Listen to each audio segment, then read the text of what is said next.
Me asustas, pero me gustas. Un podcast para enamorarte del horror.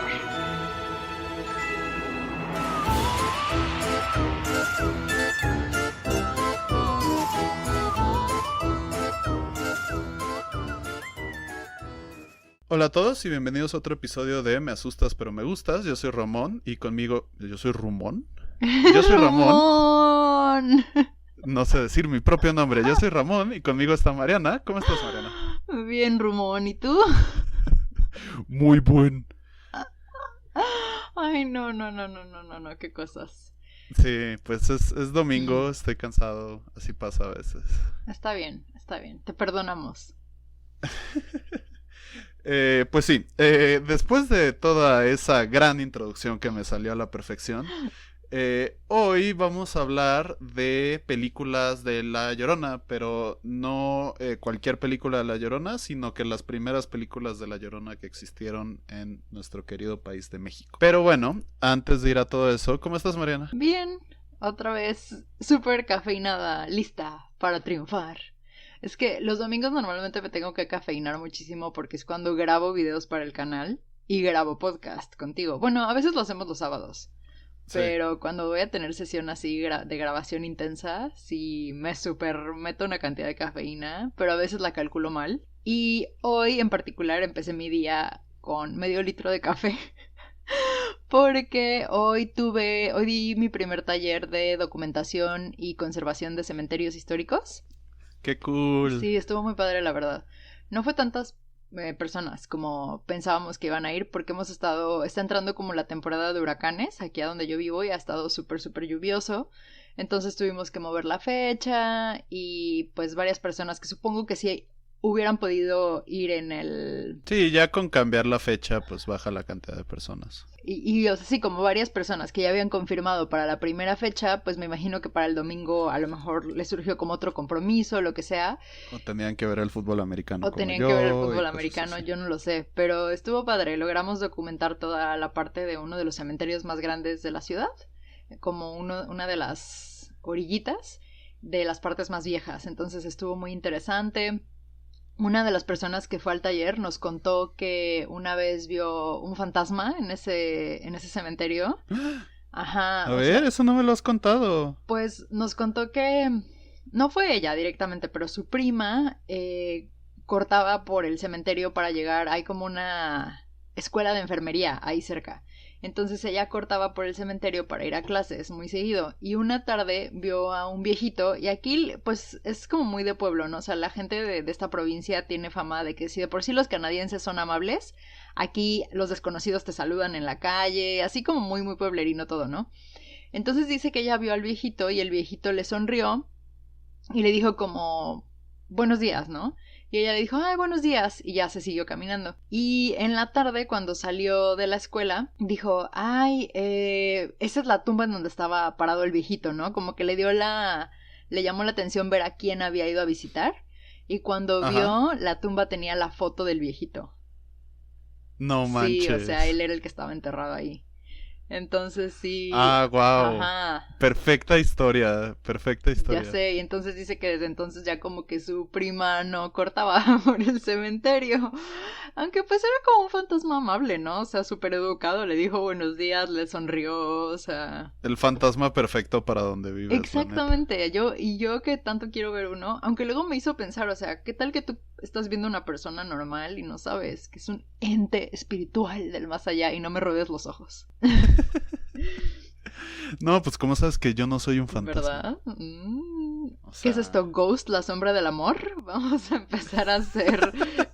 Oh, my love. Ay no, después de que ya Alex Lora y el Tri te inició en la carrera de cantar en este podcast. Sí, este podcast necesita que yo deje de cantar o para el siguiente episodio ya nadie nos va a escuchar. Entonces, una disculpa, prometo que no vuelva a pasar. Pero bueno, hablando de apariciones fantasmales, pero esta un poco menos amable, vamos a estar hablando de La Llorona el día de hoy.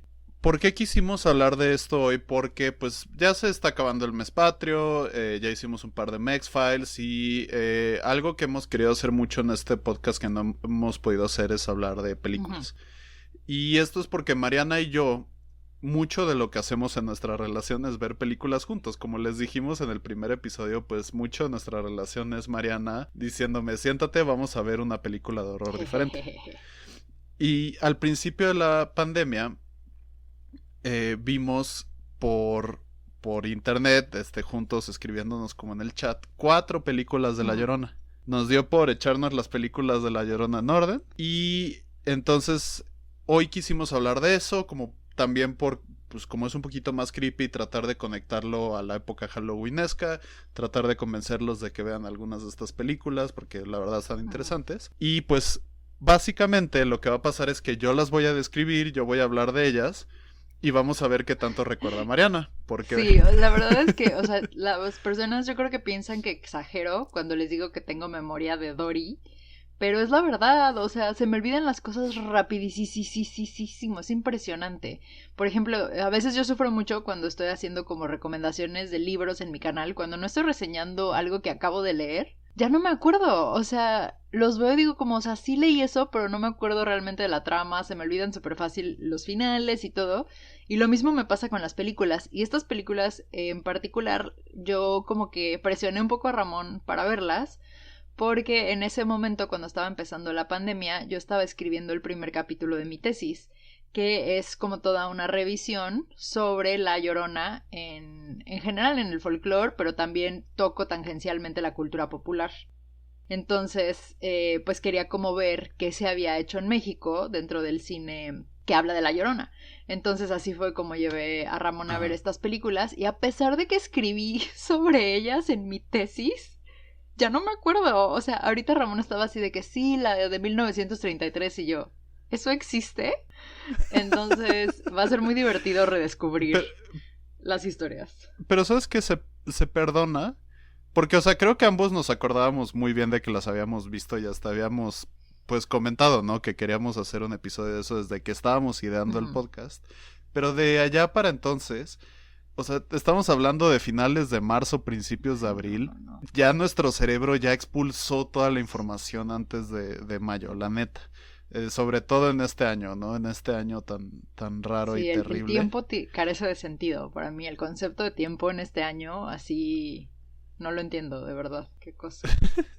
y yo, de hecho, tuve que investigar bastante sobre las películas para acordarme bien de qué eran. Entonces, en tu defensa, es algo... Híjole, a veces veo series y un mes después no me acuerdo de qué pasa, ¿no? En qué orden pasa, entonces te entiendo perfecto. Pero entonces hoy vamos a tener un episodio que creo que va a estar bastante divertido, nos vamos a reír de algunas cosas que nos estábamos acordando. Y pues también vamos a estar midiendo cada una de las películas hasta un máximo de 5 ahogados, llantos, lamentos, ay mis hijos o como le quieran llamar. Como que el sistema de rating va a ser 5 ay mis hijos, estuvo muy spooky. Ajá, si estuvo solamente le damos 3. Creo que ninguna va a ganar 5 de una vez, pero están bastante interesantes. Bueno, antes de empezar con las películas, quisiera que nos contaras, Mariana, en general, es un tema enorme y como pueden ver, Mariana lo ha estudiado mucho, entonces seguro que en otros capítulos hablaremos de otras películas de La Llorona. Hace poco vimos una muy, muy interesante de Guatemala que habla sobre desaparecidos y genocidios indígenas en Guatemala. Hay muchas versiones de La Llorona y Mariana misma lo sabe. Entonces cuéntanos un poquito de La Llorona, Mariana. Claro, y por qué es bueno, esto, o sea, yo me puedo como arrancar 20 horas porque pues es mi tema de tesis, como ya les dije. Y la verdad es que es curioso porque yo siento exacto. Que la Llorona me escogió un poco, ¿no? Haciendo mis entrevistas. Sí, haciendo mis entrevistas para la tesis con las mujeres a las cuales yo entrevisté para este proyecto, que tienen de algún modo, algunas han representado La Llorona en cuestiones de protesta, algunas son actrices que han estado representando a La Llorona por muchísimos años en el espectáculo que hay, quienes sean de México, en el espectáculo que ponen en Xochimilco cada año. Tuve la oportunidad de entrevistar a Nayeli Cortés, quien ha personificado a La Llorona por los últimos 12 años, creo, una cosa así impresionante. Y ella me comentaba que cuando conoce a alguna persona que tiene interés en el tema o así, que ella se da cuenta de que La Llorona te escoge, tal cual, o sea, que no es como que cualquier persona que se dedica como a estudiar el tema, a investigarlo. Entonces, no sé, a mí se me quedó como muy, muy grabado. Igual es súper interesante porque Nayeli justo tiene una perspectiva bien diferente de qué es la Llorona. Totalmente. Ella ha tenido experiencias sobrenaturales muy interesantes con la Llorona y para ella, que es como algo de lo que yo exploro en mi tesis, cómo ella entiende a la Llorona más como una figura más cercana a lo que en nuestro imaginario colectivo sería quizá la Virgen que un fantasma, ¿no? O sea, porque Ajá. para ella es una figura que de algún modo se le aparece cuando va a haber algún cambio muy duro, puede ser una muerte en su familia o algo así. Ella sabe que puede ser algo malo, pero que de algún modo la Llorona la previene de esto, ¿no? Entonces, es interesante, es una lectura distinta de La Llorona. Pero volviendo un poco al tema de lo que quiero hablar, yo sé que la mayor parte de nuestros escuchas son mexicanos, pero hay muchos de otros lados de América Latina y también de España, ¿no? Y La Llorona es súper conocida en estos lugares también. Es bien interesante porque... Las peleas de a quién le pertenece la Llorona. Exactamente, o sea, a mí cuando a México salió... se acabó la... No, no es cierto. No, cuando salió esa película del 2018-19, que es como de la saga del Conjuro, que era de La Llorona, yo me Ajá. acuerdo que me metí a un artículo que salió en Publímetro en el que decía como, ay, sí, esta leyenda tan conocida de México, y en los comentarios había que gente de Colombia, gente de Costa Rica, así de, pero es que no es mexicana, nosotros también tenemos a La Llorona, y no sé qué, gente de Venezuela y así, y como tú dices, o sea, una pelea campal en los comentarios, porque la verdad es que la figura en sí de una mujer de blanco que llora por haber matado a sus hijos no es algo exclusivo de México, ¿no? O sea, de hecho existe un académico que cuando estaba analizando hace mucho, en los años 70 más o menos el tema, él decía Ajá. que originalmente la primera figura, así te digo, de esta mujer de blanco que llora y que cometió este asesinato de sus hijos viene de Alemania, es una leyenda alemana y él especula Ujú. que viajó a México a través de los De la frailes conquista. Ajá. españoles y que así se perpetuó aquí, ¿no? Entonces, pues hay como mucho debate y al final del día en mi disciplina hemos llegado a la conclusión de que no importa el origen, o sea, no importa de dónde haya llegado, es más interesante pensar por qué una narrativa que tiene más de 500 años sigue siendo tan relevante hoy en día, ¿no? Y todas las cosas que lo han alimentado, ¿no? Porque incluso si tiene elementos de esta leyenda de Alemania, o sea, toda la parte, toda la conexión que hay con nuestra cultura prehispánica, todas las historias que conocemos antes de que llegara la conquista, que se Ujú. asemejan a la Llorona, todo eso.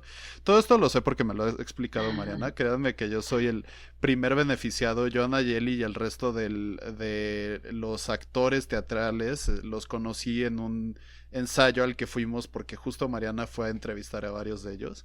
Y es bien interesante cómo, por ejemplo, la gente de Xochimilco, que pues Xochimilco es un río, es un lugar perfecto para hablar de La Ujú. Llorona, eh, todos tienen una perspectiva tan diferente, ¿no? O sea, y todo esto de que hay muchas otras maneras de ver a La Llorona, desde este espectro que anuncia los desastres naturales y todo eso lo fui aprendiendo gracias a Mariana, Claro, y como tú, como siempre.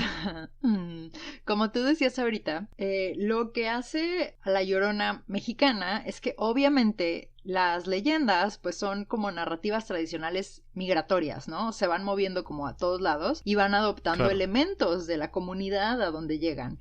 Y en México en particular ha adoptado muchas características que tienen que ver con la diosa prehispánica Cihuacóatl, en algunas otras versiones con la Malinche, que fue esta mujer que sirvió como de traductora para Hernán Cortés.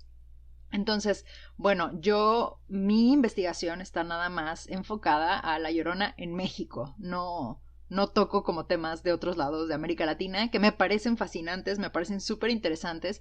De hecho, una de mis entrevistadas es española, ni siquiera es mexicana, y ella fue una de las que organizó una protesta en México en donde las mujeres se vistieron de La Llorona. Entonces fue muy interesante tener también como la perspectiva de una persona de España hablando de cómo ella lee y entiende La Llorona. Pero bueno, todo esto, Claro. porque les digo, si no me podría seguir como por horas hablando del tema, es para decirles que La Llorona efectivamente se ha como mezclado a tal grado con la identidad mexicana que yo creo que no hay mexicano que no se sepa la leyenda, o sea cual sea la versión. Una versión, por lo menos. Exactamente, o te sabes la historia, lo que más varía yo creo que es su origen, ¿no? O sea, hay quienes dicen, no, pues era una mujer que vivió en los tiempos de la colonia, otros, no, es que era la Malinche, no, es que era la diosa Cihuacóatl, no, es que era una mujer, hasta una vez me contaron que era una mujer en la época de la independencia y que su marido era un soldado de la independencia, entonces he recopilado una cantidad impresionante,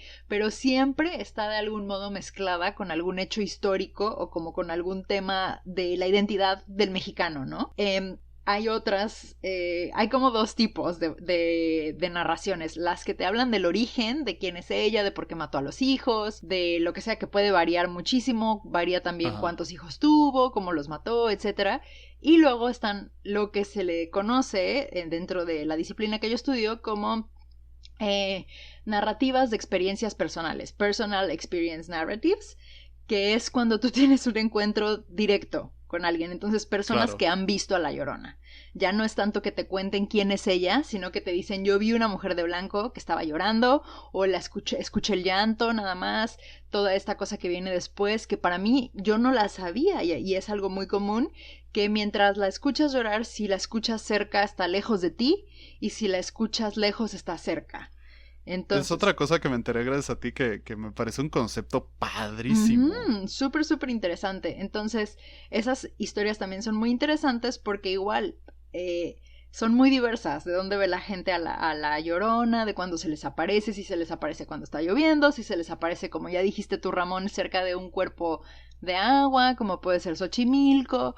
Hay gente que la ha visto en la calle así sin más, en terrenos baldíos. Comiéndose unos taquitos de comiéndose en todos lados. La Llorona de verdad tiene una capacidad de estar en todos lados. Además, en todos lados de México, yo creo que cada estado tiene su Llorona, si no es que casi cada colonia, me atrevería a decir, tiene su Llorona. Entonces, por eso es como tan interesante. Y obviamente estas películas de las cuales vamos a hablar, pues la cultura popular también tiene que ver con cómo va cambiando nuestra idea de La Llorona y cómo la entendemos. Entonces, por eso me parece como interesante ir viendo cómo se representaba en la pantalla a La Llorona, y pues a través de estas historias que nos va a ir describiendo aquí Ramón y que ustedes van a ir recordando conmigo, que ya no me acuerdo de nada, vamos a ir viendo que a veces estas lloronas no tienen mucho que ver con la imagen. Tenemos, justo, y la otra cosa que les quiero pedir justo antes de empezar ahora sí con las películas y todo eso, si tienen historias sobre La Llorona o si nos quieren contar su propia versión de la leyenda, si son de Colombia, Guatemala, El Salvador, de donde Chile, sea, donde sea, pero cuéntenos. Porfa, compártanos la historia. Ya saben que nos pueden encontrar como Me Asustas Pod en Instagram y en Twitter, en Gmail, measustaspod@gmail.com. Y nos va a encantar que nos cuenten, porque siempre nos encanta conocer nuevas historias. Ahora sí, para avanzar al tema de hoy, y como ya vieron, o sea, seguro que van a escuchar muchísimos podcasts más de La Llorona, porque de verdad podemos hablar de esto, y sobre todo Mariana, podríamos tener nuestro propio podcast de La Llorona, pero que estaría padre, por cierto. No, siento que para cuando acabe mi tesis voy a necesitar un break. La Llorona de mí y yo de ella.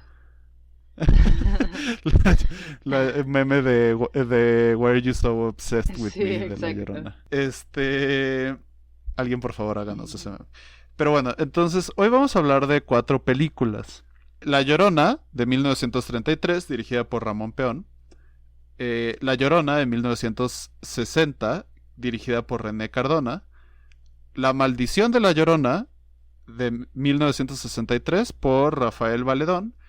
Y El Santo y Mantequilla Nápoles, en La Venganza de la Llorona, de 1974. Joyas, todas. Adivinen cuál es mi favorita. Vamos a hablar primero sobre la original, la película de 1933, dirigida por Ramón Peón, que es un director cubano, por cierto. El argumento es de Antonio Guzmán Gus Águila, le llamaban, y está adaptada por Carlos Noriega Hope. La película comienza con una leyenda que dice, una versión moderna de la popular leyenda mexicana. Y vemos así primero como muchas imágenes de vestigios prehispánicos, ¿no? Entonces empieza así como muy cool. Tengan en cuenta que esta película, justo lo estábamos platicando antes de grabar, es de antes de la Segunda Sí, Guerra Mundial. 1933, o sea, obviamente es en blanco y negro, así muy precario todo, y aún así tiene un efecto muy cool, del cual vamos a hablar eventualmente. Exactamente, exactamente. Ese efecto fue lo que más se nos grabó. Les vamos a dejar igual el enlace en la descripción para que la vean. Entonces, esta película, según el Festival de Cine de Morelia, es el primer largometraje mexicano de horror. Uh-huh. Sí. Entonces, también por eso, fans del horror, por eso es importante, porque pues fue lo primero que se hizo en este país. E incluso pensarla desde ese sentido de cómo pensábamos en el horror en este país, que de por sí nuestro cine no tiene una tradición tan conocida en lo fantástico. Vaya, la época de oro del cine mexicano es más como estos melodramas gigantes y todas estas cosas, ¿no? No se trata tanto de cosas paranormales, entonces está muy interesante como que trazar esa historia. La película, y ahora sí voy a empezar a describirla, pero justo veme interrumpiendo si te acuerdas de algo, Mariana. Ok. La película comienza con una persona que escucha un alarido y voltea a ver hacia un lugar fuera de la pantalla. Entonces se escucha como ¡ah! Ay, no me acuerdo. Entonces el cuate básicamente se muere de la impresión, como me pasaría a mí si veo un fantasma. Mariana ya 0 de 0, pero 0 de 1, vamos muy bien.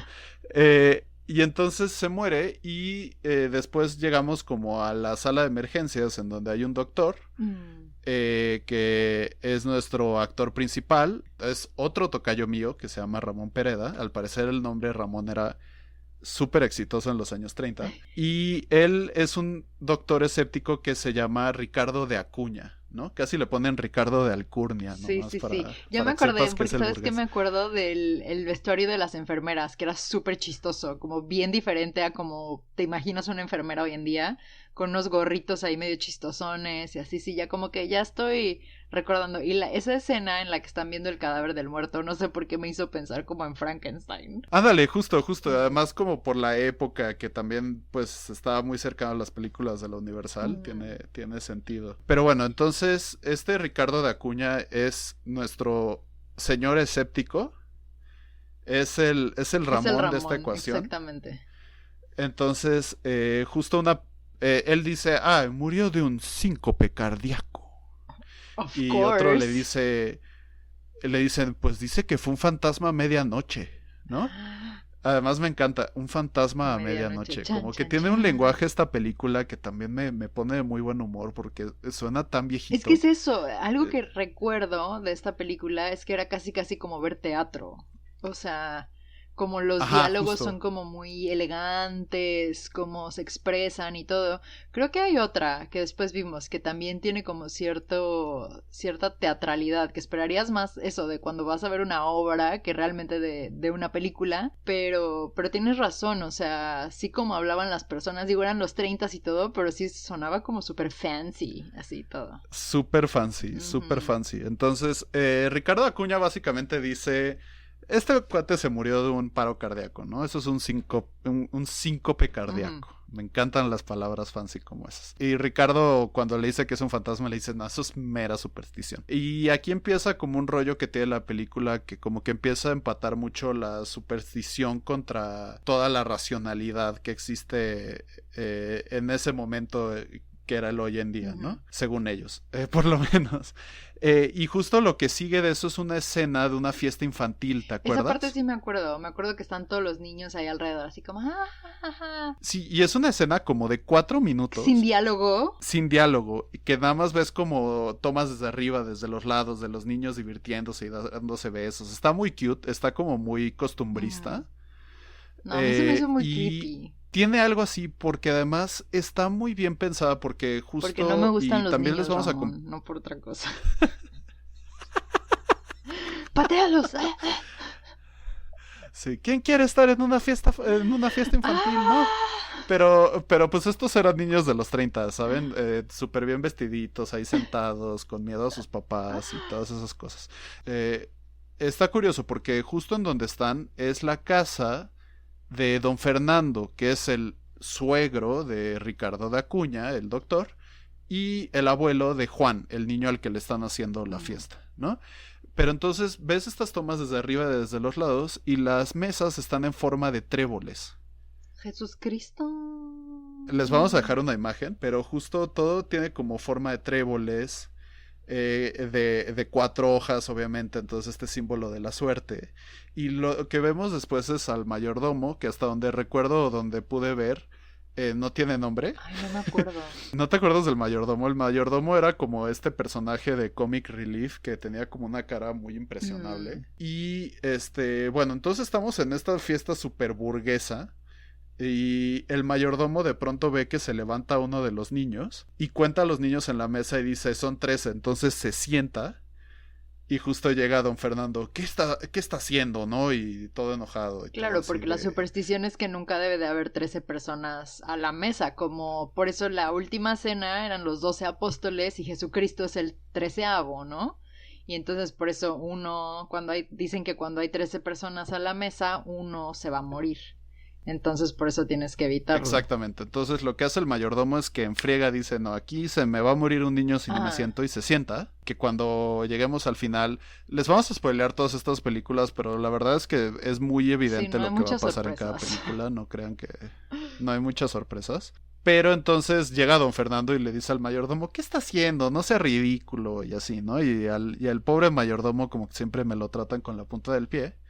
Y el mayordomo así como, ay, usted se pone de muy mal humor y no sé qué. Y bueno, no sabemos por qué don Fernando está de tan mal humor hasta que después de la fiesta invita a su yerno, el escéptico, a su estudio, ¿no? Entonces ya saben, su clásico estudio. Esta casa seguro es una mansión porque tenía muchísimo espacio. Entonces en su estudio pues ya le invita a un trago al yerno y le dice, es que, ¿qué crees? Nuestra familia tiene una maldición, ¿no? Chan, chan, chan.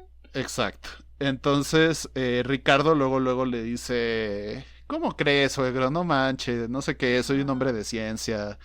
O sea, pero qué doble moral, porque literal el mayordomo le acaba de decir como de, dude, ajá, no hay que tener 13 personas a la mesa, y de repente el vato así de que, pues mi familia tiene una maldición, fíjate. Entonces, no sé, ya, desde ahí ya me cayó mal. Ya no me acordaba de esto, pero ahora me estás recordando mis odios que sentí mientras veía la película. Y bueno, la maldición es que todos los primogénitos de la familia han muerto una vez cumplidos los 4 años. Y adivina cuántos años cumplió Juan. 4, me acabas de decir hace ratito. Así es, exacto, solo quería ver si me estabas poniendo atención. Entonces, ya saben, saca así el tomo enorme, así como de biblioteca antigua, lo abre y le empieza a contar la historia. El Necronomicon así forrado en piel humana de los 20 aztecas que la familia española mató cuando llegaron, así, ajá. Y sí, de verdad, porque no sé si te acuerdas de quién es descendiente don Fernando. Y la esposa de Ricardo. Supongo, o sea, no me acuerdo, pero es tan predecible la fórmula que te voy a decir. Son descendientes del vato que traicionó a la Llorona. Sí, pero esta vez el traicionero es Cortés. Porque en la historia... Exacto. Porque en la historia de don Fernando resulta que la historia se trata de Marina, también conocida como la Malinche, la traductora y amante de Cortés, para los efectos de esta historia. No me quiero meter en rollos de si históricamente es correcto eso, ¿no? Pero bueno, ¿cuál es la historia? Básicamente el conquistador se vuelve abusivo. Primero está con la Malinche y pues es su amante y todo eso, se vuelve abusivo y básicamente le dice a Marina que ella es la casa chica, que se vaya como que haciendo a la idea. En tóxico el güey. Es súper tóxico, sí, ¿no? Y que el hijo básicamente no va a tener derechos mientras viva con ella, ¿no? Amigas, ustedes tienen todo para ser las primeras damas. No acepten nunca ser la segunda de nadie. Momento de empoderamiento. Girl power. Yes. Y bueno, la otra cosa que le está pasando a Marina en este tiempo es que pues todo el pueblo la odia, ¿no? Es como la clásica traidora que pues ahora está con el conquistador y que con todos los abusos que están haciendo los españoles, como que esta película sí es muy específica en que los españoles hacían abusos y eran, entre comillas, los malos y todo esto. Excepto que, pues, nuestros protagonistas en el día presente son los descendientes de Cortés, ¿no? Ajá. Ya ustedes hagan sus propias conclusiones, pero básicamente, después de un rato, Cortés dice, te voy a quitar al niño.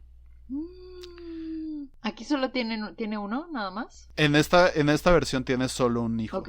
En esta versión tiene solo un hijo. Básicamente le van a quitar al hijo y ella dice, Nel, Ajá. Nel perro, y se mata a ella y al niño, ¿no? En dramática.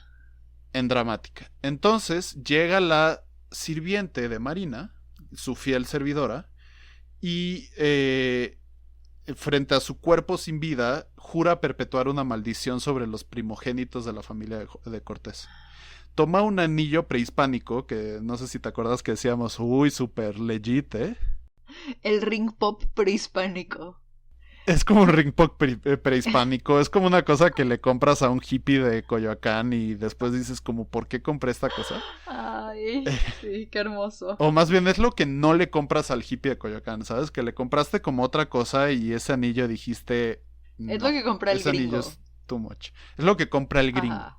Exacto. Y entonces se pone el anillo y en ese momento se levanta por primera vez el espectro de la Llorona. Y se ve súper cool. Se ve súper cool. Es un efecto en donde traspusieron dos imágenes, pero entonces sí se ve como un espectro la Llorona y hace este grito. En esta película la Llorona, por cierto, no dice en ningún momento "ay mis hijos", solo hace como este lamento de "ah", ¿no? Igualito, mi amor. Gran así. lamento. "Ah". Va a venir la Llorona a reclamarte que le estás haciendo bad press con tus gritos. Sí, la primera vez lo hice bien, pero me está raspando la garganta, amigos, disculpen. Pretextos. Y entonces, esta fue como la historia de la Llorona, ¿no? Básicamente que la servidora promete que ella y su línea van a matar al primogénito, pero al mismo tiempo es como una especie de maldición. Es lo que está curioso, ¿no? Como que hay alguien que ejecuta la maldición, pero hay un espectro real que estás viendo en Exacto, pantalla. o sea, como que se mezcla lo sobrenatural con la explicación racional. Exactamente. Y esto es lo que va a seguir durante toda la película. Y eso es lo que a mí se me hizo súper interesante. Yo creo que de las 4 películas, de hecho, esta es la mejor hecha. Entonces, regresamos al estudio y Ricardo como que ya le dio pendiente, ¿no? Está todavía como, no le creo, ¿cómo cree? Bla, bla, bla, pero ya le dio pendiente y empiezan a pasar cosas en la casa que les empiezan a dar más miedito, ¿no? Como que escuchan cosas y así. Y entonces, conforme avanza la película, vemos que una de las sirvientas de la familia, una de las ayudantes domésticas, que en ese tiempo literalmente sí se les llamaban sirvientas, rapta al niño y se lo lleva a un calabozo secreto dentro de la casa. Porque de Don por Fernando. supuesto que todas las casonas tienen que tener un calabozo secreto prehispánico. O sea, what are you talking about? No eres un verdadero burgués en la Ciudad de México si no tienes un calabozo prehispánico en tu casa, sí. Mariana. O sea, dime que no has descubierto. Dime cuántos sacrificios humanos se hicieron en tu basement, porque si no, no eres legítimamente burgués. Exacto, solo eres un nuevo rico, apestas a nuevo exacto. rico, ¿no? Entonces, básicamente, y es el momento más Scooby-Doo de la película, porque literalmente sí jala una especie de mecanismo y se abre una puerta secreta y la cosa, ¿no?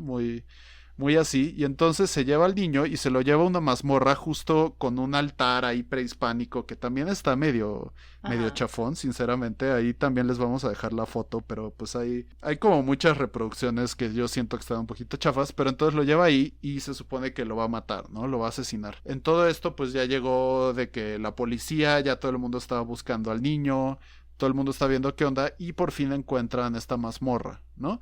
Entonces, justo antes de que mate al niño, llegan a salvarlo y... Sí, como dices, llega Shaggy y Scooby-Doo y dicen, ajá, ella es la verdadera... Sí, exacto. Justamente, todas estas películas acaban muy Scooby-Doo, excepto la cuarta que es Scooby-Doo más Batman 66 más drogas, pero ya llegaremos a eso. Pero, o sea, justamente acaba muy así, pero entonces como que Ricardo dice, ya ven, les dije que todo esto tenía una explicación racional y en ese momento... Esa es la cosa más Ramón Fernández. Y en ese momento, Ricardo alias Ramón Fernández se lleva una sorpresota porque se levanta otra vez el espectro de la Llorona. Y entonces lo último que escuchan es este alarido y cómo se levanta este espectro. Y básicamente ahí acaba la película. ¿Ven? Ese es el tipo de justicia divina que yo necesito en mi vida. O sea, que estar yo ahí presente en el momento en el que Ramón tenga una experiencia paranormal y su vida cambie y entonces se vuelva el mejor amigo de Jaime Maussan. Sí, y ahora imagínate que me pasa y que no te toca verme que me pasa. Y quiero confiar en tu integridad y que me dirías. Qué poca. No, pero de todas maneras te daría un no. Mariana, la única razón de Mariana para todo esto es verme estar equivocado sobre los fantasmas. Es decir, te lo dije. Es lo único que quiero, la verdad. Y entonces... Where's the lie?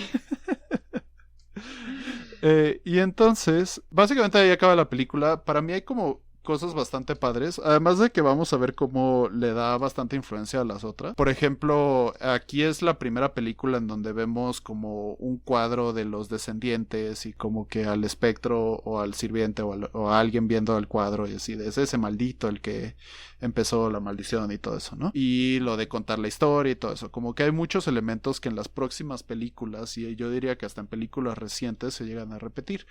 Pero pues también todo el rollo de la película es que es esta cosa como de ciencia contra misticismo. La ciencia es de los conquistadores y el misticismo es del pueblo. Lo curioso es que los malos son los conquistadores, ¿no? Fuera de que la película también tiene como clichés medio mensos sobre los ritos prehispánicos y como que tiene una idea como muy salvaje de lo prehispánico y les digo, pues no hacen el mejor trabajo de representar que si el anillo y esas cosas es lo que más chafa se ve de la película. A mí me gusta mucho porque más allá de todo el melodrama de la película, que todas las películas de La Llorona como que siento que tienen un pedazo de melodrama, es casi así como expresionismo alemán, ¿no? Como que se intentan decirte como, aquí está el fantasma y está la casa y es como una historia gótica en donde está interesante. Sí, tienes razón. Mira, yo le voy a dar... Me siento amable, entonces le voy a dar 3 a mis hijos sobre 5. Yo le doy 4 de 5. Muy bien, me parece muy bien. Y tienes razón, o sea, me gusta como esa...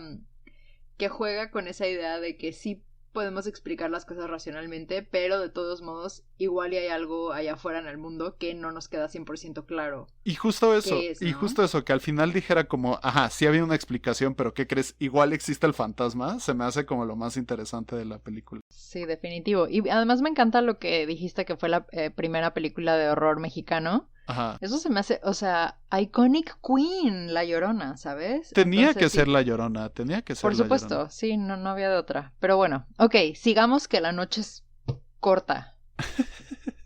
Y bueno, ahora vamos a pasar a la siguiente película. Ahora sí nos vamos a ir un poquito más rápido. Quise detenerme un poco más en la primera justo por lo importante de su influencia y porque vemos muchos elementos que se repiten. Pero bueno, La Llorona de 1961, dirigida por René Cardona, empieza con un montón de escenas de Guanajuato. No sé si te acuerdas, que empieza tal cual casi como comercial de Visit México. Así sí, como todos los arcos. Pensé que esa era una de los el santo versus las momias. Eso vuelve a pasar en El Santo versus las momias de Guanajuato, película de la que espero que algún día hablemos.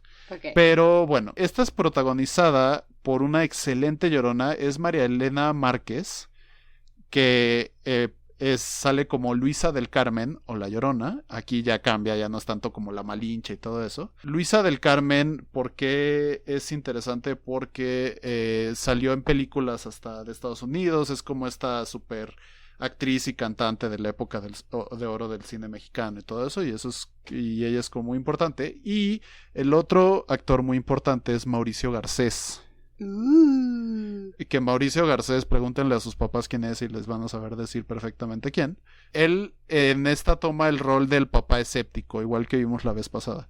Y cae gordísimo, no sé si te acuerdas. Claro, ya me acordé, este es el de la masculinidad tóxica, sí. Este es el de la super masculinidad tóxica. Sí, que trata a la esposa con la punta del pie, que en algún punto lo único que le importa es como, mi hijo y Tú eres una No, estúpida, básicamente. al así, revés, ¿no? está enojadísimo porque tenía como, según él, Claro, como claro, muy claro. buena... Porque la mujer está intentando defender al hijo, ya cuando le dijeron así como de, güey, te lo van a matar o se lo va a llevar de que la Llorona, y el vato así de, pues primero que su madre, eres mi mujer y tienes que venir conmigo y tienes que ir la party conmigo y tienes que responderme como mujer y el hijo no importa.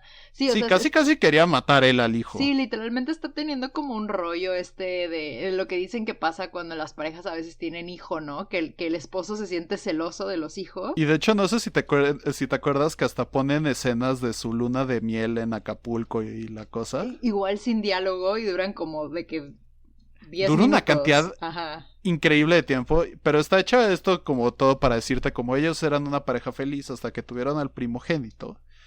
Y te enteras, obviamente, que lo que está asustada esta señora es que todos los primogénitos de su familia se mueren. Sí, porque por creo una que incluso maldición. el suegro no quería que ella se casara, ¿no? O sea, como que está Exacto, así de que, güey, el suegro estaba no. súper... Exacto. Pero pues se hubiera puesto de que un Diu y ya. O sea, Sí, mira, o sea, claramente Mauricio Garcés, o sea, se creía muy galán y todo, pero con toda su masculinidad tóxica, cero quería hijos. No sé por qué no hicieron más planificación familiar. De verdad, también al hijo Mauricio Garcés lo ve como, "Ay, ahí está el monstruito ese, ¿no?" porque era, ¿de qué año Entonces, es esto? ¿De los 60? del 60 a 61. No sé, como que ya no había tanta excusa, ¿no? O sea, si fuera como que de antes, pero ya en los 60 ya estaba de que, bueno, estaba empezando toda la era del amor y paz, la liberación sexual, etcétera. Sí, quizás si hubiera sido como el 69 hubiera sido diferente esta Diferente, película, pero sí pero tienes como que razón. justo estábamos al principio o al final de toda esta era como del galán De tóxico, los que era 50, como sí, súper exitoso, totalmente, claro.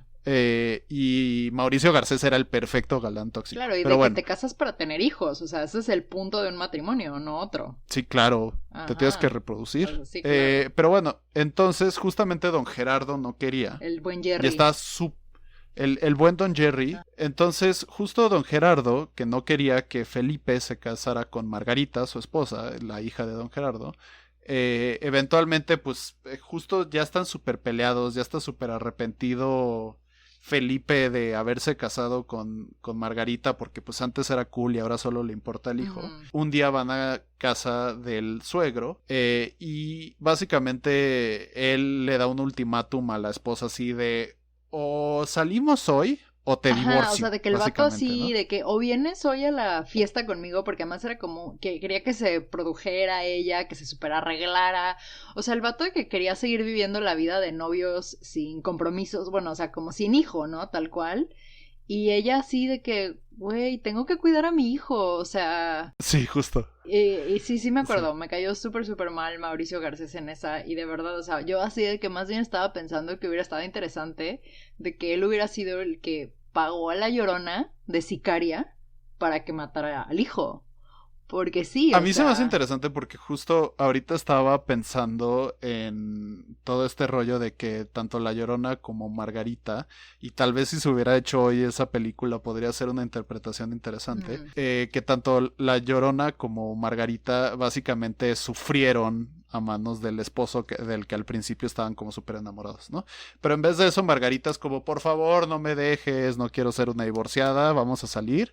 Y ya, pues con miedo del hijo. Pero entonces lo que hacen es contratar una niñera. obviamente, porque burgueses. Ajá. Antes de que llegue la niñera, básicamente don Gerardo sienta a Felipe y le cuenta una historia muy parecida a la que ya vimos. ¿Cuáles son las diferencias? Aquí se llama Luisa, el personaje que después se convierte en La Llorona, y la conquista don Nuño de Montesclaros. Claro, o sea, aquí también es una maldición familiar, como dijiste, que está igual ligada a la Llorona, que es básicamente una calca de la anterior, nada más que la anterior era alto nivel, tipo Hernán Cortés, y aquí ya es como random Spanish guy. Un servidor Sí, sí, del sí. virrey era como un servidor del virrey que básicamente la sube a su caballo en la plaza, Ajá, ¿te sí, ya me acuerdas? Un acordé. día. Y la lleva a su casa y la conquista. Ella era más bien como, no era indígena, era Mestiza, como ajá. criolla de algún tipo o Ajá. mestiza. Y básicamente a ella la tiene súper enamorada, ilusionada. Empiezan a tener los hijos y don Nuño, igual que Felipe, como que al momento en el que llega el primer hijo, Girl, bye. Sí, ok. ajá. Pero no solo tiene uno, en este sí tiene dos. Eventualmente se super cansa y básicamente en vez de cortarla, la ghostea. Lo que hace es que se va, entre comillas, de encargo por orden del virrey, que obvio no, y manda a la Chichincle a decirle a Luisa que básicamente Oye, ya en fue, esta, no sé si me ¿no? estoy acordando bien, pero en esta no había como que otro vato que la pretendía a la Luisa, Eso, ¿no? justo, la Ajá, Chichincle como que le decía, güey, le ya dice, déjalo, o sea, le yo te dice, voy a dar el amor que mereces, yo así como que te cuido a tu hijo, todo, pero pues, o sea, que ella no, ella sí estaba enamorada, ella tuvo sus hijos por amor. exacto, y la Chichincle básicamente le dice, mira, te voy a acosar. Sí, porque sí me acuerdo que era como súper creepy, o sea, era el típico vato de que se te queda viendo al escote y tú así de que, dude, o sea, al menos disimula, Ajá, vato. justo. Sí.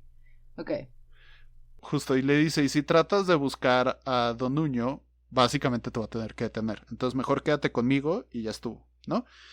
Ella básicamente le dice como, ay, sí, luego, y justo se va a perseguir a Don Nuño y se entera de que ya tiene otra familia, de que todo este tiempo... Ajá, escándala, llega como a una party, ¿no? Llega como a Justo, una party y ve al vato con sí, otra chava.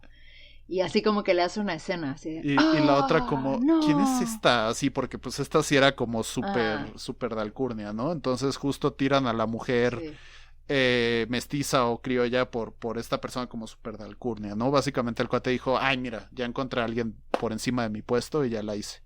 Entonces, Luisa se vuelve... Sí, porque aparte de que el tipo se quería regresar a España, ¿no? O sea, como que nunca era su No, intención básicamente eso le quedarse. mentía a... Ah, bueno, no, sí es cierto, sí se quería regresar a España, ya me acordé. Creo que por eso se andaba casando con una chica que era Justo. española y así. No me acuerdo exactamente bien, pero sí Era recuerdo como el más drama. telenovelesco, así como high drama, justamente. Ujú. Después de esto, Luisa poco a poco empieza a perder la maldita cordura. Y con una daga así, pero súper extra, así, de esas que largas que tienen como hasta curvitas. Básicamente un día se encierra con sus hijos, llega como una persona que le ayudaba y no puede entrar a la casa y se da cuenta que está matando a los hijos. Mata a los hijos. Y meme de Silvia Pinal, acompáñenme a ver este Ándale, justamente. Y después de eso, pues ella la acusa, la ejecutan en la plaza del centro y justo le lanza la maldición, ¿no? Entonces, parte de lo que me gusta de esta historia es que es como mucho más extra, pero aquí es donde cambia un montón porque llega la niñera y adivina quién es. Sí, Luisa. La Llorona. Llega la niñera y es Luisa y básicamente empieza a encontrar las maneras de matar al niño.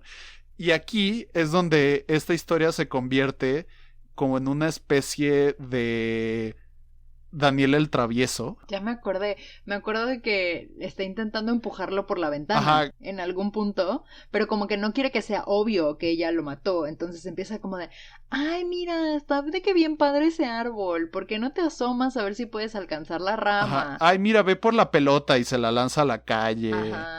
Para que lo atropelle el carro y así, sí, o sea, es como 1000 maneras de intentar matar al niño y fallar, o sea, es como un capítulo de El Coyote y el Correcaminos. Justo, o sea, se vuelve algo caricaturesco, está muy raro, cambia de tono, pero así. Lo que es bueno es que es la misma actriz y es una actoraza. Y no sé si te acuerdas de este efecto como... Está súper extra y ya hoy en día pues no envejece bien, pero básicamente se pone a ver el cuadro de Don Nuño, que está ahí porque pues en casa de Alcurnia siempre están tus ancestros al parecer. En óleo, pintados en óleo y así. Exacto. Y entonces lo ve y se cambia su maquillaje y se ve como toda tétrica. Parece más bien como una versión drag de algo que sería tétrico. Pero bueno, eso es otra historia. Básicamente entonces falla muchas veces y te enteras que la razón por la que tiene que como que hacerlo así como que sin que nadie se dé cuenta es porque cuando ya se desespera y básicamente agarra la daga super extra y va a matar al escuincle, llega el abuelo y se desaparece y solo queda la daga, ¿no?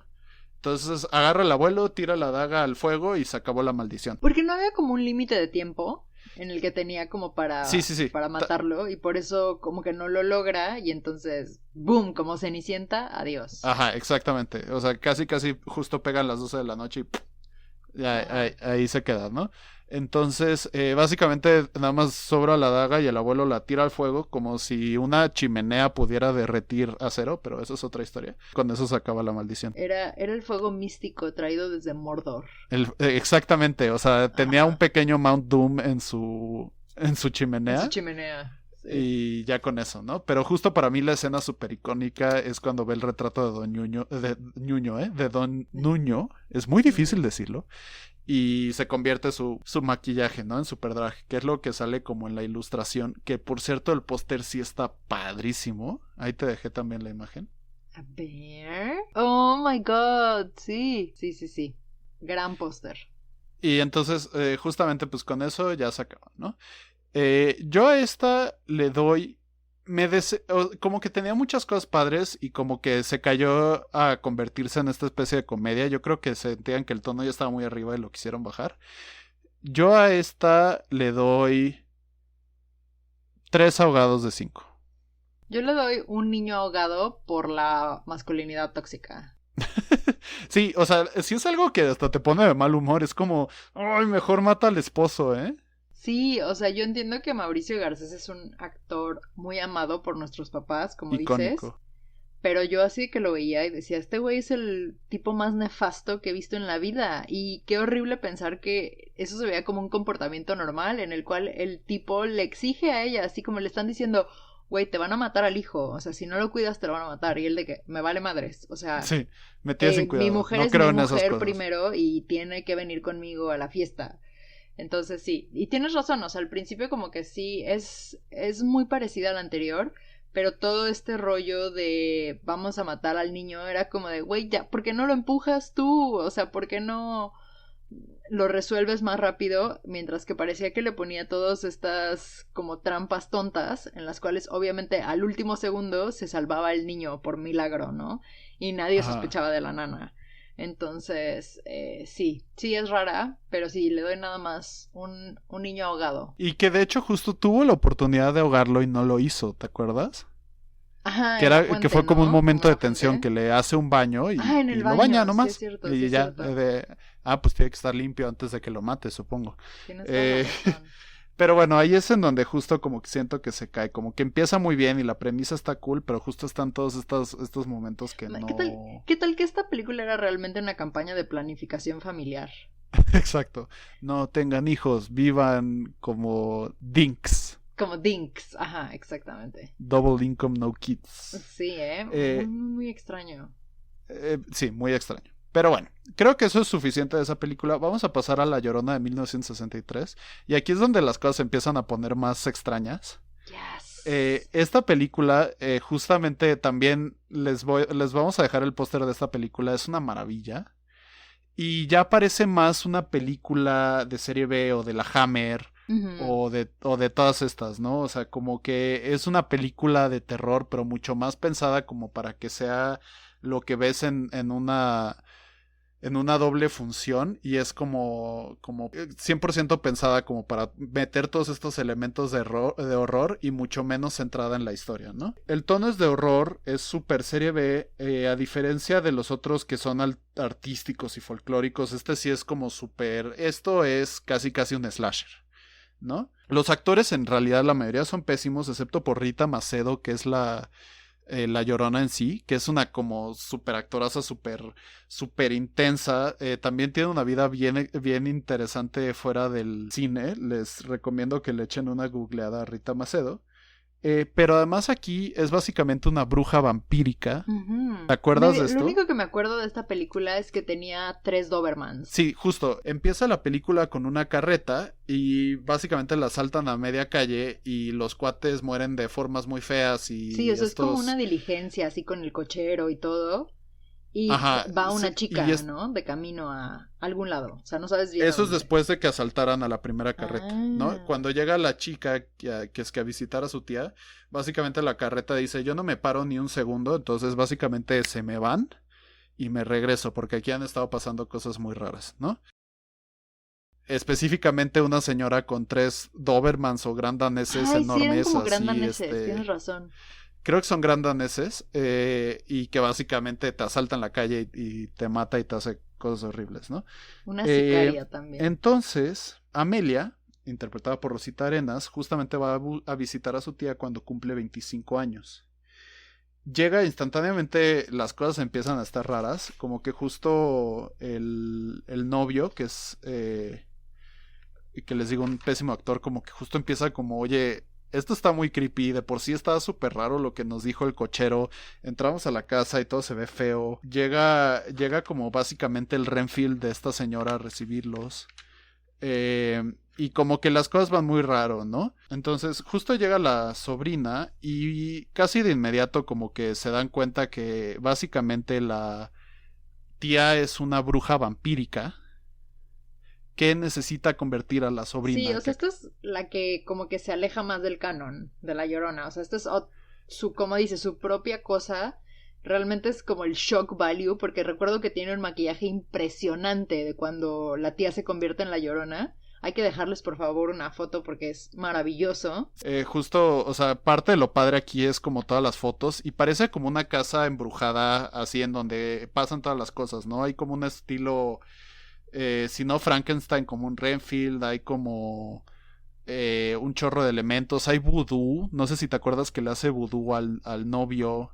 Hay así como un montón de elementos. Esta más que spoileárselas o detenernos mucho tiempo, como que se vuelve como una casa de los monstruos, en donde el personaje central es esta bruja que quiere convertir a su sobrina en la siguiente bruja, ¿no? Y cuando haga eso, básicamente las dos se van a hacer inmortales. Entonces, además son como una especie de mezcla con hombre lobo, porque no sé si te acuerdas que justo cuando sale la luna llena se vuelven como súper violentos y atacan a las personas. No me acuerdo mucho de esta, ¿sí? Solo me acuerdo como de algunas escenas icónicas, pero como que la historia es muy genérica, como dices, no tiene realmente como muchos pies ni cabeza, es más así como susto por susto. Sí, es un hot mess. Esta película es un hot mess porque luego hasta te pierdes, así como que tiene un chorro de historias alternas en donde dices como ¿para dónde va esto? Justo hay como un señor encerrado ahí como en la... Que solía ser su esposo o algo así, ¿no? De La Llorona. Ajá, justamente, resulta ser el esposo de La Llorona.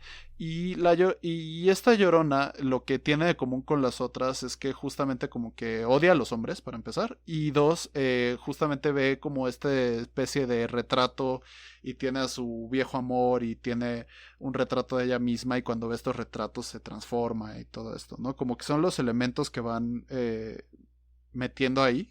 Esta Llorona es Bloody Mary, es un hombre lobo, es un vampiro, es una bruja. Está muy divertida, sinceramente está divertida la película, pero también te deja con dolor de cabeza onda, ¿qué carajos acabo de ver? ¿No? No les quiero decir nada más, excepto que necesito que alguien la haga de Rita Macedo, alias Selma, hasta se llama Selma, imagínate, en una competencia drag, porque es una increíble villana, sus diálogos son los únicos que valen la pena, y hasta le vas a ella. No sé si te acuerdas, pero la película acaba en que básicamente están peleando por el alma de la sobrina de Selma, el novio y Selma están peleando por el alma de la sobrina. Y básicamente ella al final acaba salvando al novio y se empieza a derrumbar la casa, ¿no? Y ahí se empiezan a agarrar a madrazos y se está cayendo la casa y como que siguen deteniéndose en la casa. Y tú y yo estamos como, sálganse de la maldita casa. No me acuerdo, la verdad es que esta sí como que mi cerebro yo creo que dijo, esto es demasiado alucinado como para retenerlo. Sí me acuerdo lo que dices un poco, que las dos, llega un punto en el que pues las dos ya tienen poderes así como sobrenaturales, entonces es como un fight entre las dos. Exacto. No sé, la verdad yo sí le iba a La Llorona, porque ella estaba intentando defender a su sobrina, le estaba diciendo como no caigas en el juego del macho tóxico como Margarita, de la película anterior. Ah, sí, este también era un super macho tóxico, por cierto. Y le está diciendo como de, dude, te estoy ofreciendo inmortalidad, aprendizaje vudú, vas a hacer de y que... al final escoge al baboso. Exacto. Entonces, no, todo mal ahí. Todo mal. Pero está interesante, o sea, como que está interesante ver cómo evolucionó todo y se quedaron como unos elementos bien chiquitos, pero ahí medio siguen. Esto se pudo haber dicho, se pudo haber llamado La Maldición de Selma y hubiera sido lo mismo, ¿no? Sí, porque cero que ver con La Llorona. ¿Cuánto le das? ¿Qué calificación le das? Ay, mira, le voy a dar 2 Ay mis hijos. 2 grandaneses rabiosos. Yo le doy 2 muñecos vudú de 5 también. Muy bien. Ya vamos a lo que más me emociona. El Santo y Mantequilla Nápoles en La venganza de la Llorona. Una joya. Una joya. Me encanta esta película. Sinceramente me gustó esta película. Es malísima. O sea, que me haya gustado no significa que sea buena, ¿no? Son 2 métricas muy diferentes. El primer paso es reconocerlo. Exacto. Si le quieren entrar a películas del Santo, además pienso que es muy buen inicio. Esta está hecha como una película de superhéroes. Les digo, tiene un rollo bien Batman de 1966 porque justo es como hombre millonario que no sabes quién es. Llega el Santo pues con su máscara y todo esto. Y es como puros valores rectos y morales, ¿no? Justo llegan a decirle, Santo, ¿qué crees? Encontraron una excavación y puede que ahí encontremos una momia antigua y un tesoro, ¿no? Ujú. Y el Santo como, no me interesan las riquezas, yo ya tengo todo lo que necesito. Con su voz como súper... Su porque máquina. además si no han escuchado la voz que le ponen al Santo en las películas es como... Estimado hombre, le informo que... Eso se me hace súper chistoso. La verdad, dentro de mi ignorancia, mi papá es fan de las películas del Santo. Y toda la vida me decía, como es que velas conmigo. Y yo, no, guácala. O sea, como que siempre le hacía el feo. Y no sabía lo que me estaba perdiendo. Entre ellos, la joya que es ponerle un voiceover al Santo. O sea, porque Sí, claro. obviamente no. O sea, todos los personajes tienen voiceovers. De hecho, no sé si es en esta en la que hay un niño. Uno de los personajes es una niña. Ajá, sí, terrible. Y los voiceovers terrible. de los niños es así como que un adulto que claramente está fingiendo hacer la voz de un infante. ¡Hola, Santo! Así. Así. Oh, no, es súper cringe, pero es bellísimo. Es muy bello, o sea, sí entiendes por qué en otros países se obsesionan Con tanto el con las Santo. películas del Santo. Sí. Pero además tiene a quien para mí es el MVP de esta película, que es Mantequilla Nápoles. Otro luchador, por si no sabían como yo. Yo no tenía idea de que No, existía. este es boxeador. Es boxeador, claro. Este era un boxeador cubano-mexicano que se volvió muy famoso en la época de los 70. Entonces le trataron de dar como su propio vehículo superheroico, ¿no? Entonces primero empieza con que el Santo básicamente le dan esta misión, ya después de que dice, ay, no, yo no voy por riquezas, le dicen, es que todo esto es para donar al orfanato para niños, y él dice, entonces cuenta conmigo, ¿no? Super Capitán América. Ajá, exacto. O sea, si le vamos a dar el oro a los niños necesitados, entonces por supuesto Exacto, que ahí va a es estar así el como Santo. 100% integridad. Y Mantequilla Nápoles más bien es como más carismático, le ponen música como más blaxploitation, como más así de Hasta la voz que le doblan a mí me parece ofensiva porque es un acento cubano estereotípico. Creo que esa sí era su voz.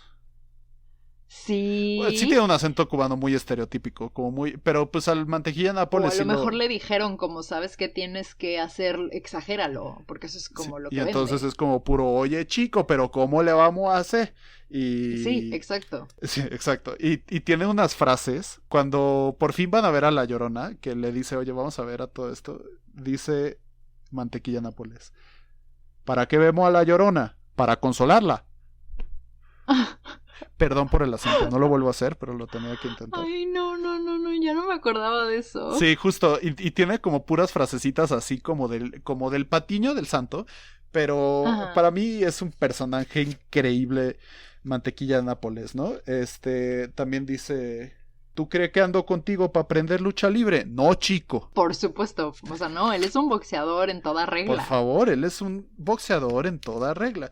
Entonces, básicamente, este es el más Scooby-Doo de todos, porque básicamente van a la montaña, buscan a todo esto de la Llorona. Hay al mismo tiempo como unos villanos muy James Bondescos. No sé si te acuerdas que como que la oficina del villano hasta tiene como una de estas supercomputadoras de clásico villano Súper de chafas, James Bond de sí. los 70. Y también hay como como un grupo de jóvenes que entran a la cueva y que justamente el Santo y Mantequilla los tienen que ir a salvar. Que de algún modo, o sea, no son abiertamente los intereses románticos, pero son las 2 chicas que es como el eye candy de la película, ¿no? Entonces... Exactamente. Y no me acuerdo quiénes eran los niños, porque hay un par de niños. Los niños van después porque justamente se van a resguardar una casa y ahí conocen como a unos niños y el niño les pide que peleen entre ellos y al principio están como no y después, bueno, sí. y se van a pelear entre ellos. Mientras tanto, la Llorona, que por cierto justo es parte momia y justo parece como una maldición ancestral ahí casi egipcia al principio, está entre matando a los matones, a los del villano, porque el villano lo único que quiere es el dinero, ¿no? Y por eso se enfrenta al santo. Entonces todo el tiempo tenemos este triángulo entre los matones, el santo y la Llorona, ¿no? De a ver quién gana. Y la Llorona, entonces mientras están dando decates estos cuates, llega casi casi a robarse al niño. Claro, porque, o sea, lo que importaba de la película era el dinero. ¿El niño qué? Sí, exacto. El niño se llama así como Luisito o algo así. Ay, sí, se me olvidó anotar su nombre, pero justamente tienen como los nombres Nombre más genérico, estereotípicos. ajá. También otra cosa increíble de esta película es que ves peleas del santo y de mantequilla en la televisión y se están viendo a ellos mismos en la televisión. Es maravilloso. Y justo como que todas las familias se sientan frente a la televisión. Es una onda muy setentera este rollo. O sea, drogas. Y sí, y básicamente la historia es que al mismo tiempo que se están enfrentando estos matones, se están enfrentando a la Llorona, por fin le ganan a los matones, por fin resuelven la maldición de la Llorona y tan, ¿no? Véanla simplemente porque es una cosa rarísima. Y yo a esta le doy 5 mantequillas de 5. Yo a esta le voy a dar 3.5 lloronas momificadas. Porque, o sea, la verdad es que la Llorona es un pretexto. Un súper pretexto. Es totalmente... Pudo no haber estado en la historia. Exactamente, o sea, no tenía realmente nada que ver con la historia, no tenía, ni siquiera creo que nos enteramos mucho de dónde viene, o sea... No, es rarísimo, toda la parte de la Llorona la verdad es que es súper difícil de seguir. Está padre porque le da como otra amenaza, como que justamente esta película tiene el rollo así como de la típica película de dos villanos, ¿no? Ajá. Entonces casi para eso la mantienen y porque pues ya saben, era el santo contra X, ¿no? Las Entonces, momias, las sí. mujeres vampiro, etcétera. Entonces tenía que pelear contra la Llorona, obviamente. Exacto. Pero sí, tienes razón, es una película que contra todo pronóstico me divirtió, me hizo reírme mucho, ya no me acuerdo de muchas cosas igual, pero me diste ganas de volverla a ver. Sí, sí, no, a mí me divirtió muchísimo y bájale a las imágenes también porque ahí viene como... Sí, la máscara de la Llorona. Sí, justamente, o sea, las imágenes de la Llorona que parece ahí como una máscara toda golpeada, parece ahí como que le fue muy mal al villano de Halloween o algo por el estilo. Totalmente, es como un Michael Myers con peluca. Sí, justamente es como un Michael Myers con peluca y T por 8. Sí, sí, exacto. Es increíble, es maravilloso. Un Michael Myers drag. Michael Myers drag, sí. Justamente. Qué cosa. Entonces, vayan a verla por Michael Myers drag y La Llorona y el Mantequilla, que es el mejor personaje de la Ramón vida. Tiene un crush, o sea, no lo superó cuando lo descubrimos, así ya literalmente no le estaba poniendo atención a la película porque estaba investigando la vida de Mantequilla Nápoles mientras sí. Veíamos la película y nada más me empezaba a escribir como, no manches, es México cubano, no sé qué, hizo esto y tal, y yo sé de que Ramón, ¿estás viendo la película? Y él, no, estoy fangirleando sobre el Mantequilla Nápoles. Es el mejor apodo de todos los tiempos. Sí, ya le dije que tiene que tener un perro que se llame Mantequilla. Sí, exacto. Pónganle a su perrito Mantequilla, por favor. Estaría increíble. En honor al gran Mantequilla Nápoles. Al gran Mantequilla Nápoles. Y al parecer era un big deal en ese entonces. O sea, de verdad el Mantequilla Nápoles era todo un héroe. Y era una época en donde justamente eran como todos estos héroes de las películas y la televisión, ¿no? El Santo, el Mantequilla, Mil Máscaras, Blue Demon, todos ellos, ¿no? Claro, un momento en el que no existía muchas opciones internacionales de televisión. O sea, estabas consumiendo lo que estaba... haciendo el país, ¿no? Un rollo bastante nacionalista en la televisión y que por eso el santo se volvió tan icónico para mi papá, o sea, era así de que el santo hasta la fecha es como su héroe. Sí, claro. Entonces sí, es interesante. Y bueno, entonces para cerrar, solo quiero que me cuentes como tus impresiones, en qué sentiste que se parecía más a lo típico de La Llorona, en qué sentiste que era así como, ¿qué es esta cosa? Pues las últimas dos realmente no tienen nada que ver. O sea, las últimas dos sí son así una adaptación libre totalmente en la cual La Llorona es una excusa para usar el nombre de algo que es probablemente muy marketeable, ¿no? O sea, que cuando tú ves La Llorona, pues vende, ¿no? En la tercera justo ni siquiera salen niños. No, no, no. Y en la del Santo contra la Mantequilla de Nápoles sí se siente como que por lo menos sí metieron a lo del niño y como que algunos elementos, pero también es la que más así como que la Llorona está ahí como de personaje secundario, Sí, casi exactamente, casi, ¿no? en el fondo nada más y no tiene relevancia igual, o sea, ni siquiera nos cuentan mucho, creo que de su historia, no recuerdo la verdad. Pero a mí lo que me encantó fue verlas contigo, la verdad nos divertíamos muchísimo. Sí.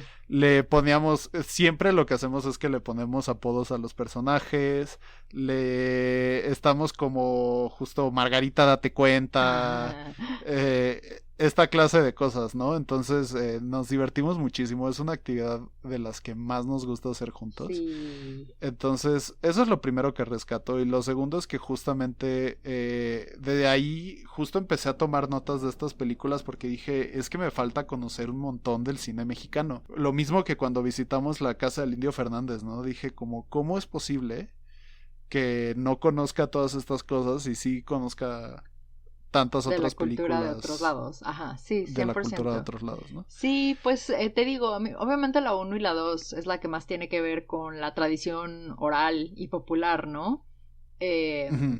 que es la que todos conocemos de, pues sí, esta mujer que mató a sus hijos despechada por la traición del amante, pero es como muy interesante que la Llorona cobre vida por sí misma y que todo, como te digo, de algún modo todas estas reinterpretaciones y adaptaciones van impactando en la manera en la que nosotros la conocemos hoy en día, hasta en cómo se presenta en la televisión y en las películas, ¿no? Ahora, y es muy interesante ir viendo cómo con cada década se ha ido transformando y hablando como a los miedos de esa generación. Y yo pienso que esta flexibilidad que tiene La Llorona, que habla, pues hasta un poco que decíamos ahorita en broma, pero sí de esa masculinidad tóxica, como de esas tensiones que puede haber en una relación, te habla de diferencias sociales, diferencias de clase, te habla como de hasta el miedo a la maternidad, Justo, porque sí. muchas, por ejemplo, han habido muchos estudios que tienen que ver con La Llorona como un icono feminista, sobre todo en la comunidad mexicoamericana, no tanto en México tal cual, pero muchas de ellas Claro. dicen que el hecho de que La Llorona mata a los hijos es como rechazar la familia, que es como uno de los temas más... pues como que la sociedad le impone a la mujer que ella tiene que ser Más, amante de sus hijos, tiene que ser cuidarlos, abnegada, ponerlos ante todo, y la Llorona rechaza ese estereotipo, y, ¿no? y por lo menos en las primeras tres películas justo tiene esto de que son mujeres que de cierta manera todas ellas como que rompieron con una norma o todas ellas sufrieron a manos de hombres y de hecho son los personajes que más empatía te dan. En la tercera película más bien es como esta mujer súper Ujú. empoderada que no necesita de ningún hombre Obvio. y que 100% queríamos que corrompiera a la niña y no se pudo. Pero justamente sí es curioso darte cuenta que muchas de esas ideas existen desde antes y que vistas desde una perspectiva moderna, obviamente en 1933 no veían las cosas de la manera en que yo las veo, pero vista así, sí es como, oye, pues ¿sabes qué? Es que el personaje que más empatía me da en todas estas películas es Que La eso es algo Llorona. totalmente nuevo, ¿no? O sea, yo creo que en todas estas películas, sea o no, aunque te presenten las circunstancias de cómo llegó a ser una asesina o lo que sea, es incuestionable que ella es la villana. O sea, en ningún momento hay como un acto de redención ni nada. O sea, te puedes librar como de la maldición, pero ella sigue siendo la villana. Y hoy en día nos Claro, estamos cuestionando eso ya, ¿no? O sea, como que, ¿quién contó la historia? ¿Por qué sabemos la historia que nos contaron a lo mejor los colonizadores o que está contada desde fuera? Si escucháramos la historia de La Llorona, sería diferente, tendríamos como más empatía hacia ella, cambiarían las circunstancias y ya es como más fácil como la película que mencionabas al principio que vimos hace poco, en la cual ella está de algún modo pues vengando estas masacres indígenas que han habido, y ella realmente fue la víctima de esta violencia, ¿no? Entonces te digo, por eso a mí me parece que La Llorona es súper interesante, que da para muchísimo, que va a seguir apareciendo y asustándonos 1000 veces. Yo, igual como cuando empezamos este podcast, que te digo que Nayeli me dijo, como es que ella te escogió para hacer como esta investigación, hay una parte de mí que me encantaría verla, pero por otro lado me da mucho miedo. Tengo un tío que la ha escuchado, la escuchó en la noche, por suerte la escuchó cerca, entonces eso quiere decir que andaba lejos. Lejos. Ajá. Pero La Llorona es un espectro que a mí me parece fascinante y que te digo que creo que expresa súper bien un montón de cosas que hoy en día nos siguen dando mucho miedo, mucho rollo, o sea, la maternidad, como te digo, las relaciones de pareja, y hasta el hecho de que se le ha como pegado esta mitología de que puede predecir desastres naturales. O sea, apenas el día de ayer, hoy es 20 de septiembre, pero cuando que estamos grabando esto, pero fueron los 3 años del terremoto del 2017, y no he encontrado muchos testimonios del 2017, pero de 1985 sí me ha tocado escuchar a gente que dicen que escucharon a La Llorona un día antes del terremoto del 85, presagiando que también fue el 19, que venía una desgracia, ¿no? Así como se dice que fue uno de los presagios de la conquista, que los aztecas la escuchaban sus gritos antes de que llegaran los españoles,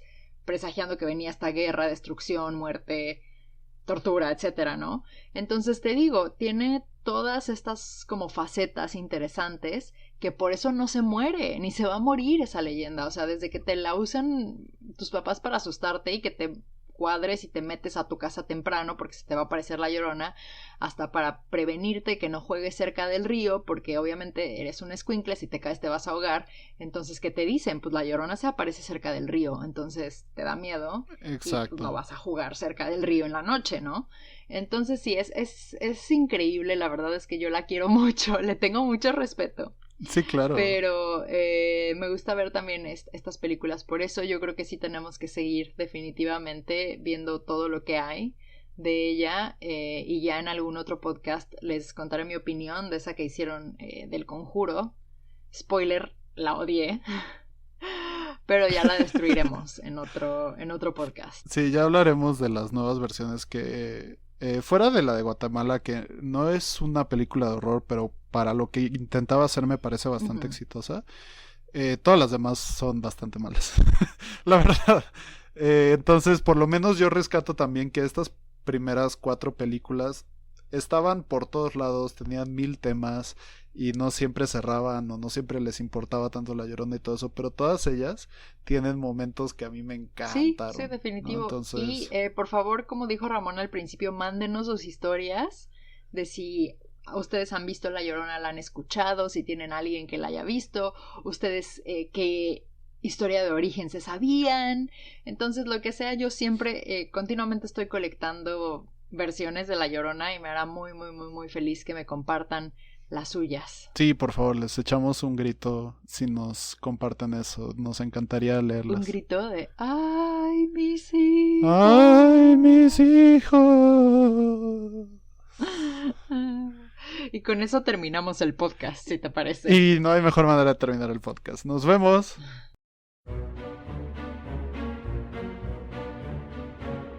Me asustas, pero me gustas es un podcast realizado por Mariana Esquivel y Ramón Fernández.